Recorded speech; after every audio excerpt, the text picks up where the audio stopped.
brand and branding is very simple. Everyone knows it here. But I thought as a level setting, we'd start off. A brand is your story, what you want to communicate, what you want to get in someone's head. And that's the brand strategy, or whatever words people want to put to it.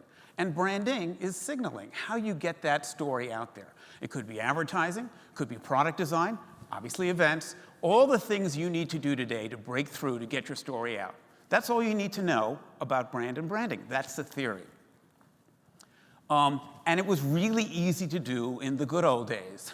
Everyone would sit around, and you had a lot of time to tell people your story. There was only one or two signals. There was a package in the store, and there was one or two channels, and it was pretty easy to do. And getting to the right story is much harder today. So first, let's talk about the story, because part of success is making sure your brand story is effective. So it's much harder today than ever before, because the differences between products are vaporizing. You look at one phone and the other, they're almost identical. So as we look at brand stories, the most important thing for a good brand story is precision. The difference between my cousin and I, I'm told, is 1 or 2% of DNA. So that's true for brands, too. Most brands are mostly the same. You get on a Delta plane or a United plane, they both have the same aircraft. The experience is almost the same. It's only in that 2% that the differences between brands come to life. So a successful brand story needs to be really precise and needs to focus on that 2%.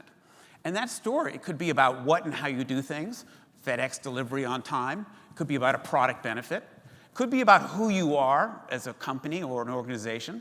Or it could be about why you do it. And all three are valid places to build a story. But the most important point is you've got to focus and get to your point. So I like to tell the story about a brand I had the privilege of working on that's a good example of really getting your story precise. And I had the privilege of working with our largest client. I've worked with Procter for many years. And Old Spice, 5 or 6 years ago, was a brand in trouble. Every year, sales were going down, down, and down. Every year, they'd ask consumers what's wrong. Every year, they would do line extensions, new fragrances, new shapes, new packs, buy one, get 10 free. Every year, they tried multiple things, and the share went down, down, and down. And on the other side, Axe was growing and growing. And so the brand team sat down and said, what are we going to do? We need something hot. We need to make this brand hot. But the answer was not in the signaling. The answer was, first, let's get to a precise story. What is the Old Spice story? Is it about fragrance? Is it about protection? What is the Old Spice story? And after some good thinking, we were able to help them come up with a very precise answer to that. And we defined the art of manliness, not what it took to be a man in general terms, but incredibly specific and precise as to what that idea was.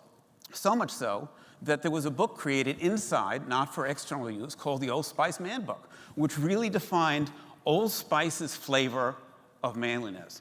And once we had that precision, once we had that GPS really focused, we could then work with the partners to bring that to life in a powerful way.